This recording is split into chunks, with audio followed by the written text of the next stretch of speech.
Essa semana a novela tá pegando fogo noveleiros. É barraco, reviravolta e emoção do começo ao fim. Então já se ajeita aí, deixa o like, se inscreve no canal e vem comigo conferir tudinho no resumão da semana. Preparados? Então vamos nessa! Segunda-feira, 21 de abril. Juliano não perdeu tempo. Assim que soube da confusão envolvendo Basílio, foi direto à empresa, entrou com a autoridade de quem não ia mais tolerar desmandos, e sem rodeios, mandou o cunhado pegar o chapéu e sair. "Você está fora. E não pisa mais aqui", disse, com a voz firme e olhos faiscando. Zélia, que acompanhava tudo de longe, não engoliu calada. Foi atrás de Basílio e, com aquele seu olhar investigativo, disparou: "Essa certidão, ela é mesmo legítima?" A dúvida pairou no ar como uma neblina densa, e Basílio, pela primeira vez, titubeou. Enquanto isso, Ulisses tomava coragem e finalmente ia atrás de Glorinha. Não levou flores nem fez discurso ensaiado. Chegou com o coração na mão e disse o que sentia, que ainda a amava, que o tempo não tinha sido capaz de apagar o que construíram. Glorinha, surpresa, deixou que ele falasse tudo. Por dentro, seu coração dançava um samba lento. No meio de tudo isso, Maristela, já mais lúcida, descobria a verdade nua e crua. Basílio tinha forjado o casamento com ela. O mundo pareceu girar mais rápido. Ela leu o documento falsificado e, em choque, sentou-se na poltrona do escritório como quem perde o chão. Ele nunca foi meu marido de verdade", sussurrou para si mesma, as mãos trêmulas. Do outro lado da cidade, Bia, aos poucos se dando conta do quanto havia se isolado, tentou se reaproximar de Celeste e Eugênia. Chamou as duas para um café na confeitaria da esquina. Tentou puxar assunto como nos velhos tempos, mas o clima era estranho. Celeste, ainda magoada, respondia com um sorriso forçado. Eugênia, mais contida, escutava sem se comprometer. Bia falava, ria, lembrava de histórias da juventude, mas havia um vazio entre elas, construído palavra por palavra, mentira por mentira. Enquanto Bia buscava resgatar o que havia perdido, Basílio explicava a Clarice e Beatriz seu plano todo. Disse que entrou na vida dos Alencar com o objetivo: desmascará-los. Que aquele casamento com Maristela era parte de algo maior. Clarice ficou paralisada. Beatriz, apesar do choque, o olhou fundo nos olhos. "E o que você ganhou com isso? Porque nós só perdemos." Ele não soube responder. Raimundo e Beto, atentos aos movimentos de Celeste nos últimos dias, começaram a desconfiar. O olhar dela estava sempre distante, às vezes interrompia uma conversa para colocar a mão na barriga, sem nem perceber. Os dois trocaram impressões no escritório do clube. "Ela anda estranha, mais pálida, mais quieta", disse Beto. Raimundo assentiu, preocupado. "Tem alguma coisa aí que ela não tá contando." E tinham razão. Em casa, Celeste passou mal. Um sangramento inesperado a fez entrar em desespero. Sentou-se no chão do banheiro, a respiração acelerada, o coração disparado. Sozinha, tentou manter a calma, mas a cabeça girava. Aquele bebê, aquele segredo que ela guardava como uma flor frágil, agora corria risco. Sem forças, conseguiu apenas chamar a criada com um fio de voz. Enquanto Celeste era socorrida, Clarice vivia seu próprio pesadelo. Depois de tantos questionamentos, de tantas peças soltas nesse quebra-cabeça, ela finalmente encontrou a resposta mais assustadora de todas. Valéria, sua amiga de infância, aquela quem jurou proteger, estava morta. A notícia chegou por meio de um conhecido do passado, que bateu à porta da pensão com um envelope nas mãos. Dentro, o recorte de um jornal antigo com a manchete: "Corpo de mulher desaparecida é encontrado em floresta." Clarice, com os olhos marejados, desceu até o banco do jardim e ficou lá, horas, olhando pro nada. Sentia culpa, dor e uma raiva surda de quem foi enganada por tanto tempo. Enquanto tudo isso acontecia, o Gente Fina permanecia como o último ponto de união daquele grupo todo. Mesmo sob risco de ser fechado, mesmo com tantos segredos pairando sobre cada mesa do clube, ele continuava firme. Era o lugar onde histórias se cruzavam, onde sorrisos ainda brotavam mesmo em meio às lágrimas. Glorinha, após o reencontro com Ulisses, passou a andar diferente, mais leve. Não disse que perdoava, nem que aceitava tudo, mas disse que pensaria. E já era alguma coisa. Juliano, agora com poder de decisão na empresa, começou a rever tudo que Basílio tinha feito nos últimos meses. Documentos, contratos, cheques assinados sem explicação. A pilha de papéis parecia não ter fim, e a verdade vinha aparecendo aos poucos, como o sol depois de uma tempestade longa. Mas Juliano não tinha tempo a perder. O nome de sua família estava em jogo. E ele queria justiça. Zélia, por sua vez, não deixava o caso da certidão esfriar. Levava o documento a amigos juristas, comparava assinaturas, até que ouviu o que temia: isso aqui foi adulterado. A certeza do crime acendia uma nova faísca nela. Estava decidida a ir até o fim. Maristela, do lado de dentro da casa, alternava momentos de lucidez com confusão. Às vezes lembrava de tudo com clareza, outras vezes chamava por Basílio como se nada tivesse acontecido. Mas naquela tarde, depois de descobrir que nunca foi esposa de verdade, teve um momento raro de firmeza. Quebrou o porta-retratos com a foto dos dois e declarou: nunca mais me enganam assim. Bia, ao voltar para casa, viu a mãe desolada e, pela primeira vez em muito tempo, a abraçou sem dizer nada. Só ficou ali, com os braços apertando forte, como quem tenta juntar os cacos. Talvez ainda desse tempo de salvar o que restava. E Celeste, ao recobrar os sentidos no hospital, viu Edu ao seu lado, segurando sua mão. Com os olhos marejados, ele disse: nosso filho vai nascer, e ele vai saber que lutamos por ele desde o começo. Celeste sorriu fraco, mas foi sincero. A esperança ainda não tinha morrido. E naquele mundo conturbado, isso era o que mais importava. Terça-feira, 22 de abril. Clarice estava decidida. Depois de descobrir a morte de Valéria, ela sabia que precisava ir até o fim. Passou a observar Maristela com olhos mais atentos, em busca de alguma brecha que a fizesse falar. Em uma tarde silenciosa, entrou no quarto da ex-sócia e, com delicadeza, sentou-se ao lado da cama. Você se lembra da Valéria? Perguntou, quase num sussurro. Maristela encarou o vazio por alguns segundos, mas respondeu: ela sabia demais. Aquela frase ficou ecoando na mente de Clarice, que agora tinha ainda mais certeza de que havia muito a ser desvendado. Enquanto isso, Basílio trabalhava para limpar seu nome. Após ser acusado por Juliano e confrontado por Zélia, ele se empenhou em provar que o casamento com Maristela era legítimo. Apresentou documentos com firma reconhecida e testemunhas do cartório. Ainda que muitos torcessem o nariz, os papéis estavam em ordem. Casei com ela, sim, e agora tenho o dever de protegê-la, declarou com firmeza. A revelação dividiu opiniões, mas, legalmente, ele estava coberto. Do outro lado da cidade, Celeste decidiu que não podia mais carregar sozinha o peso de sua gravidez. Chamou Lígia para conversar. As duas se sentaram no jardim, com o vento leve da tarde balançando as cortinas da varanda. Eu vou ter um filho, disse Celeste, com os olhos marejados. Lígia, tomada por uma emoção que não conseguia conter, levou a mão à boca, surpresa. Minha filha, murmurou. Minha filha, repetiu, com a voz embargada. E, pela primeira vez, Celeste respondeu: é, mãe. As duas se abraçaram como se selassem uma nova fase, mais sincera e profunda. Mas enquanto alguns laços se estreitavam, outros se rompiam de vez. Zélia foi direto ao ponto com Basílio.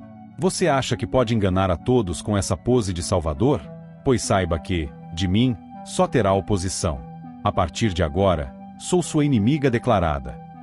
Ele tentou argumentar, mas ela foi embora sem ouvir. Zélia não confiava mais em ninguém, e o jogo estava cada vez mais perigoso. Clarice, ainda abalada com as respostas enigmáticas de Maristela, procurou Beatriz para dividir a descoberta. Valéria está morta. E eu acho que Maristela sabe mais do que diz. Beatriz, incrédula, levou alguns minutos para digerir a informação.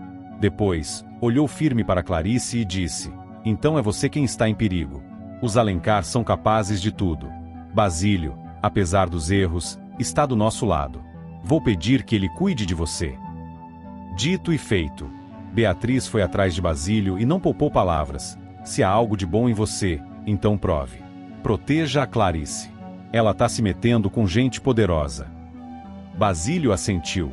Apesar de tudo, sentia um respeito sincero por Clarice, e a ideia de protegê-la mexeu com seu senso de dever. Anita, que acompanhava Celeste de perto, resolveu tirar satisfações com Edu. Foi até a casa dele, bateu a porta com força e entrou sem ser convidada. Você sabe o que a Celeste está passando? Ela está fraca, vulnerável, e ainda por cima esconde um filho. Vai deixar tudo nas costas dela. Edu tentou explicar que estava ao lado da moça, que queria assumir a responsabilidade, mas Anita não se comoveu. Então prove. Porque ela não aguenta mais tanta pressão sozinha. Celeste, por sua vez, parecia mais serena depois da conversa com Lígia. Pela primeira vez, sentia que tinha um apoio verdadeiro. Lígia se desdobrava para cuidar dela e, sempre que podia, sentava ao seu lado para fazer planos. Esse bebê vai ser cercado de amor, minha filha. Prometo que nada vai faltar. E Celeste, ouvindo a palavra filha sair com tanta ternura, finalmente se sentia acolhida. Já Bia, cada vez mais isolada, começava a sentir o peso de suas escolhas. As amigas viravam o rosto, os encontros já não incluíam seu nome, e a frieza nos olhares era impossível de ignorar. Foi procurar Ronaldo, o único em quem ainda confiava. Eu sei que errei, mas também fui deixada para trás. Me ajuda a reconstruir, pediu, com a voz embargada. Ronaldo hesitou, mas aceitou conversar. Sabia que Bia estava perdida, e talvez só precisasse de uma mão estendida. Enquanto isso, Maristela enfrentava outra reviravolta. Basílio, decidido a tirá-la das mãos dos Alencar, revelou a ela o que Juliano vinha fazendo. Você está sendo dopada, Maristela. Esses lapsos, essas confusões, não são só da sua cabeça. Eles colocam algo no seu chá, na sua comida.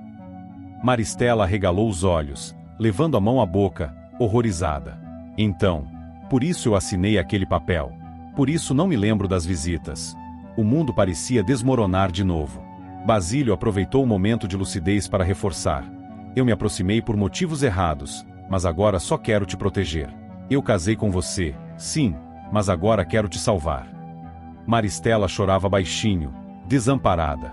Estava confusa, traída, mas também grata por finalmente ter uma explicação para tanto sofrimento.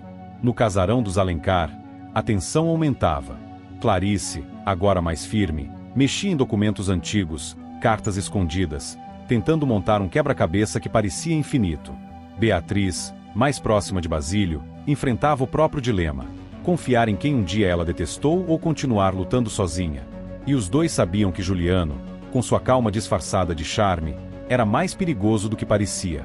Do lado de fora, a cidade seguia seu curso. Carruagens iam e vinham. Crianças corriam pelas calçadas de paralelepípedo, e os jornais do dia falavam de eleições e de bailes importantes. Mas, para aquele grupo, o verdadeiro turbilhão estava nas salas fechadas, nos olhares desconfiados, nos silêncios pesados e nas verdades que começavam, enfim, a ser reveladas. Quarta-feira, 23 de abril. Basílio sabia que estava jogando alto. Sentado no antigo escritório da mansão dos Alencar, ele esperava por Maristela com os documentos em mãos. Quando ela entrou, ainda abalada por tudo que descobrira nos últimos dias, ele não perdeu tempo. Você merece saber de tudo.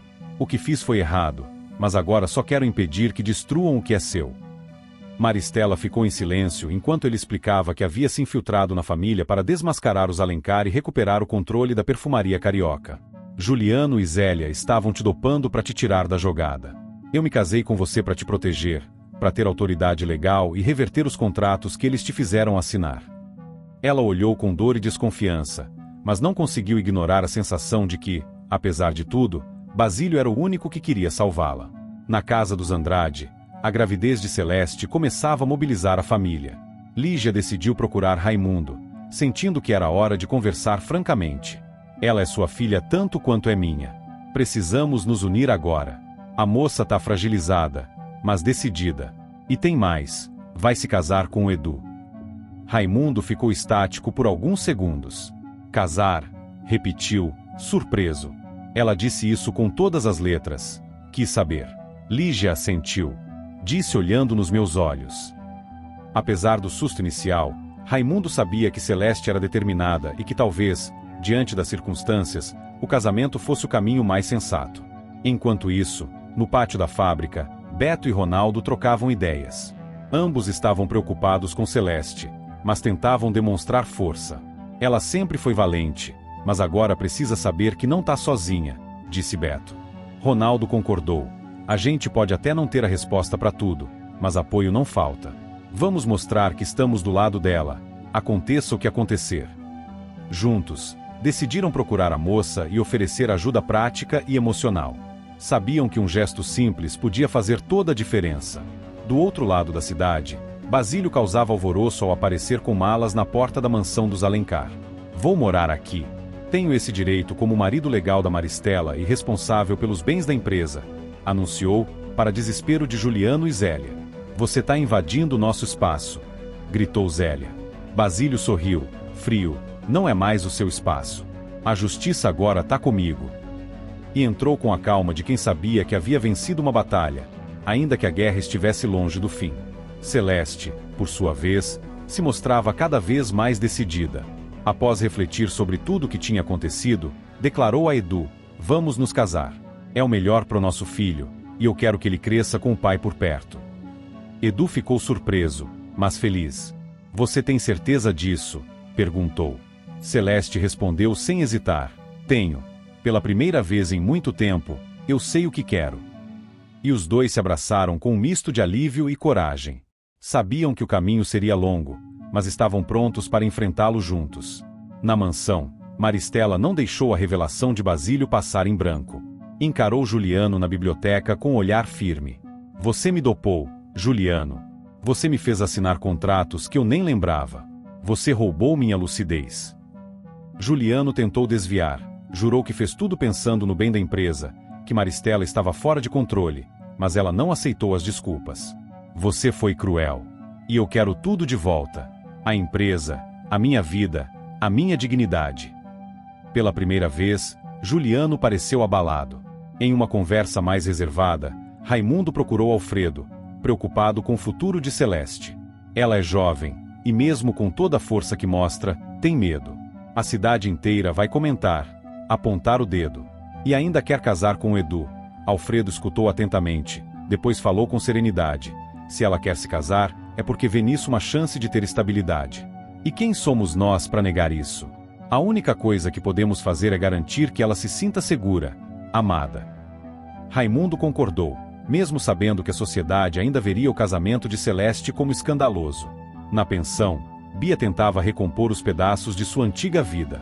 O afastamento das amigas e os erros do passado estavam pesando. Procurou Ronaldo, que a ouvia com paciência. Eu só queria voltar a ser como antes. Mas agora ninguém mais me olha com carinho. Nem a Celeste. Ronaldo, direto, respondeu: se quiser recomeçar, vai ter que pedir perdão de verdade. Não adianta fingir que nada aconteceu. Vá com humildade, sem esperar palmas. Pode ser que ela aceite. Pode ser que não. Mas você tem que tentar. Bia ficou em silêncio, absorvendo as palavras. Sabia que Ronaldo tinha razão.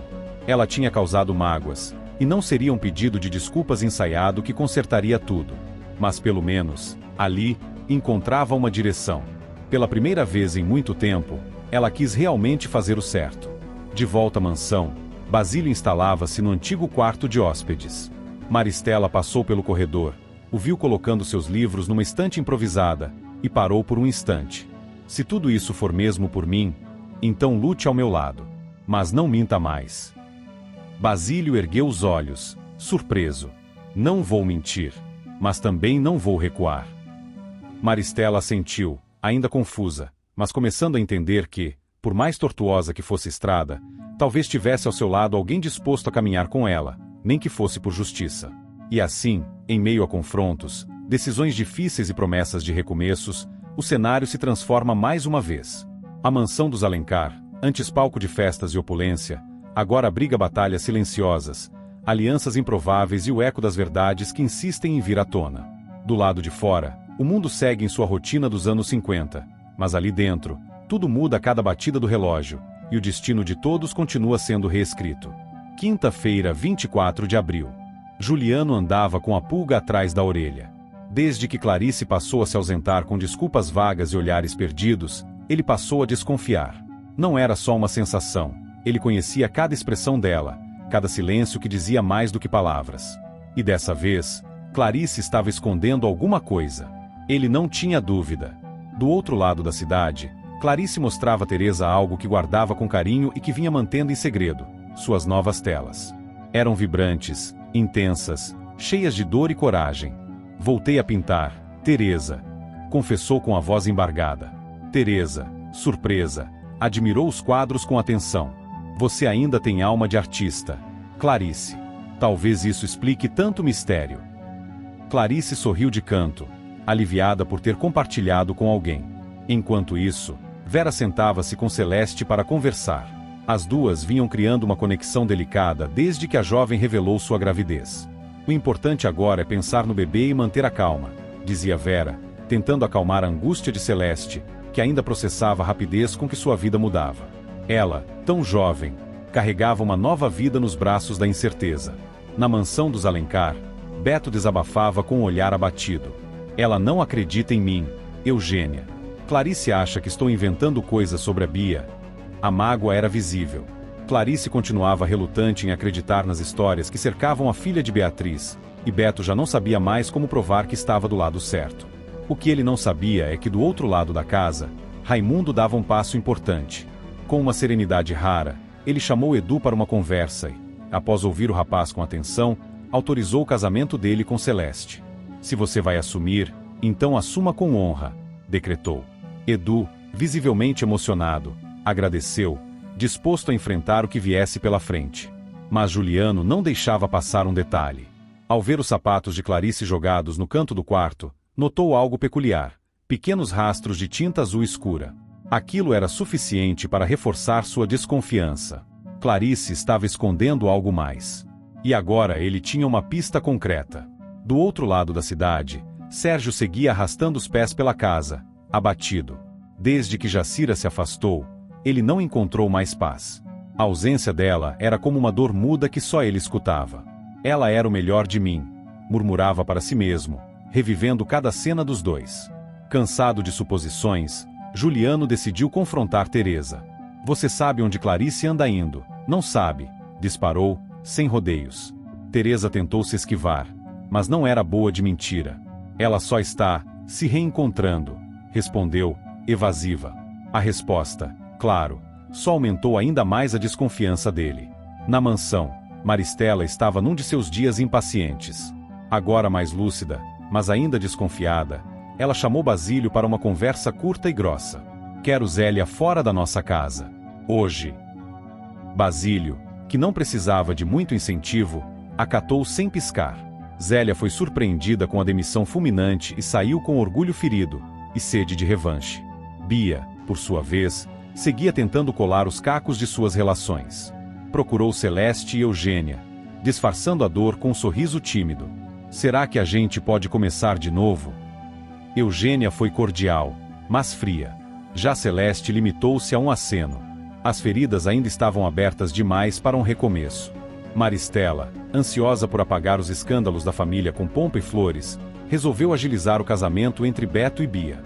Chega de esperar. Vamos marcar essa data logo, anunciou, num tom que não deixava espaço para discussão. Beto engoliu seco. Bia sorriu, mas só com os lábios, o coração ainda estava nos escombros. Enquanto isso, Zélia, recém-demitida, foi atrás de Juliano. Precisava extravasar. Clarice voltou a pintar. Não é óbvio. Ele concordou com um aceno lento. Os rastros de tinta, os sumiços, as desculpas, tudo encaixava. Ela tá se escondendo no que sempre foi dela. A arte, Zélia completou, com um toque de ressentimento. Juliano, no entanto, sentia que tinha mais coisa por trás daquilo. Não era só arte. Era culpa. Era saudade. Era medo. E talvez, esperança também. O clima era de expectativa em todos os cantos. Clarice buscava refúgio nas telas. Juliano, em respostas. Celeste, em apoio. Maristela, em controle. Bia, em perdão.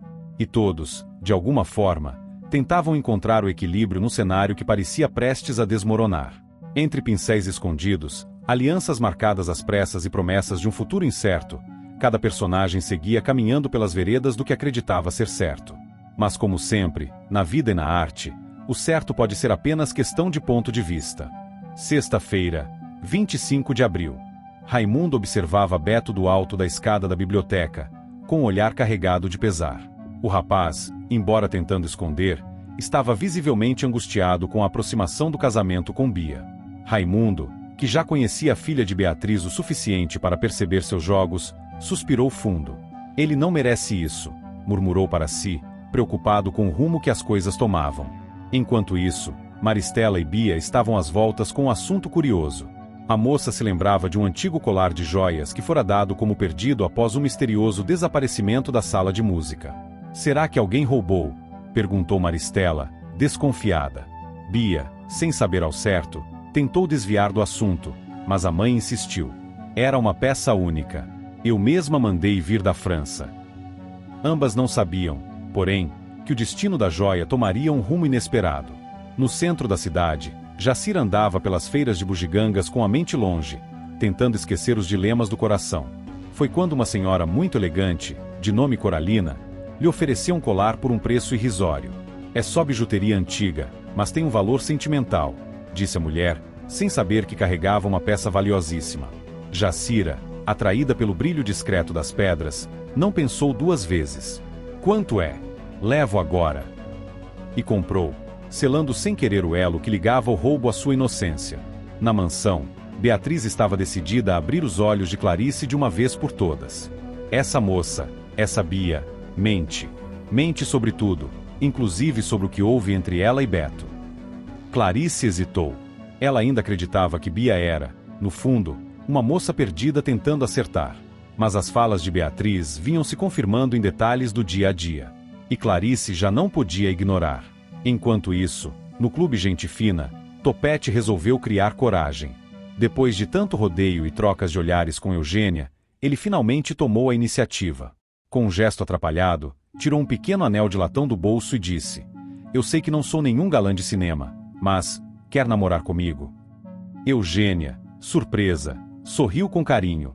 Topete, você é melhor que muito galã por aí. Na casa dos Alencar, Clarice chamou Bia para uma conversa firme. Já estava cansada de rodeios e de meias-verdades. Quero que você me diga a verdade, Bia. Tudo. O que aconteceu entre você e a Beatriz? Que jogo foi esse com Beto? Bia tentou fingir espanto, mas Clarice foi direta. Você não engana mais ninguém aqui. A moça ficou muda, sem saber como se livrar daquela armadilha emocional. Enquanto a confusão se desenrolava entre as paredes da mansão, Juliano investigava em silêncio. E teve a confirmação que faltava.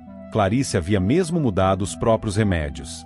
Ela não está tomando o que o médico receitou, afirmou ao abrir a caixinha de comprimidos e encontrar fórmulas diferentes das prescritas. Era mais uma peça no quebra-cabeça do comportamento errático da esposa. Juliano ficou inquieto. Se Clarice não estava sob a medicação correta, tudo podia piorar, inclusive o que ela pensava sobre Bia. No pensionato, Mônica, sempre atenta ao movimento da rua, chamou Zélia com urgência. Tem duas mulheres esquisitas rondando a casa. Não são daqui. Zélia, com faro apurado pelos anos de convivência com trapaças e segredos, saiu discretamente para espiar. As mulheres estavam vestidas de modo sóbrio, mas seus olhares atentos e andar contido revelavam que estavam ali com algum propósito. Alguém está prestes a ser descoberto, murmurou Zélia, de olhos fixos nas visitantes misteriosas. Enquanto isso, Jacira, ainda alheia ao valor do colar que levava no pescoço, chegou ao clube com um sorriso discreto. Eugênia reparou no adereço. Bonito esse colar, hein? Onde arrumou? Jacira riu. Comprei de uma senhora na feira. Só me custou umas moedinhas. Eugênia, curiosa, se aproximou. Havia algo familiar naquele colar, mas não comentou nada. Do lado de fora, Beto sentava-se com Raimundo, calado. O patriarca percebeu e resolveu abrir o coração. Você não precisa seguir esse casamento se não quiser, meu filho. Beto apenas assentiu com a cabeça, tentando ser forte. Mas a verdade é que seu coração pesava cada vez mais. Dentro da casa, Clarice caminhava pelos corredores em silêncio, sentindo-se encurralada entre o passado que tentava esquecer e o presente que a pressionava a despertar. As palavras de Beatriz ecoavam. A cobrança de Juliano também. E agora, as atitudes de Bia, cada vez mais suspeitas, batiam à porta de sua consciência. Zélia, inquieta com o que vira na calçada, voltou para dentro. Mônica, se essas duas estiverem atrás da Clarice ou da Beatriz, coisa boa não é. Mônica concordou com um aceno nervoso. A sensação era de que algo estava prestes a ser revelado, e talvez fosse tarde para impedir. Bia, acuada pela pressão de Clarice, fingia estar adoentada, mas o nervosismo transparecia. Beatriz, por sua vez, Estava mais calma. Sabia que a verdade tinha o hábito de vir à tona, e que aquela menina não conseguiria sustentar suas mentiras por muito mais tempo. No fim do dia, enquanto todos pareciam viver em suspense, Jacira arrumava seus pertences para ir embora e, sem perceber, pendurava o colar na parede de seu quarto, como se fosse um simples enfeite. Mal sabia ela que tinha ali uma das peças mais desejadas e cobiçadas da cidade, e que sua posse poderia mudar o rumo de tudo. A noite caiu carregada de tensão. Entre confissões adiadas, mistérios nas calçadas e corações indecisos, a verdade caminhava a passos lentos, mas certos. Sábado, 26 de abril. O som abafado de passos apressados ecoava pelo corredor do pensionato. Zélia entrou esbaforida, os olhos arregalados de tensão.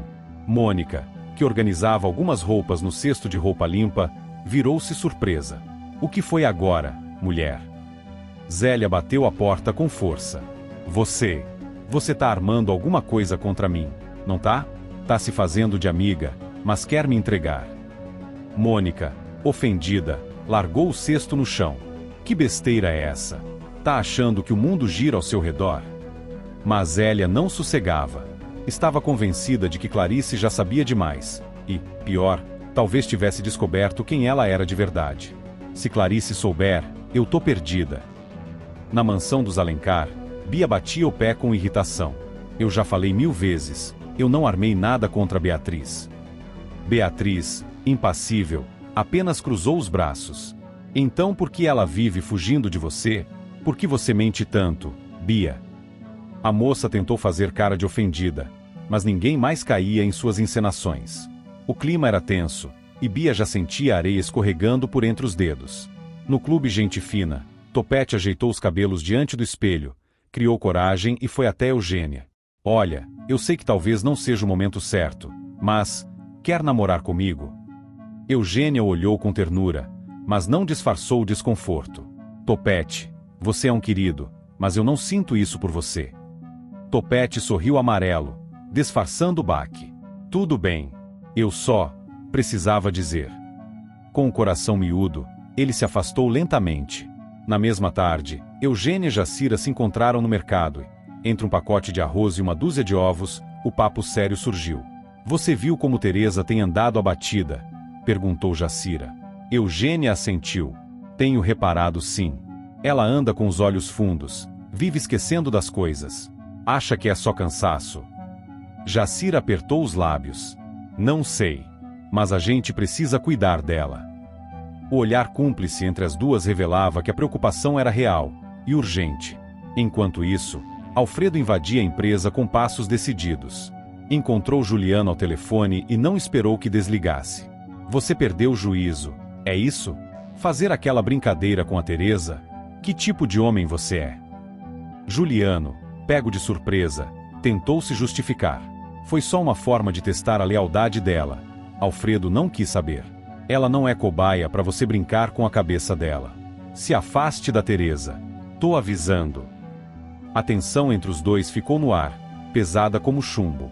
Num esforço para aliviar os ânimos e devolver um pouco de leveza à rotina, Alfredo reuniu Teresa, Eugênia e Jacira para uma tarde diferente.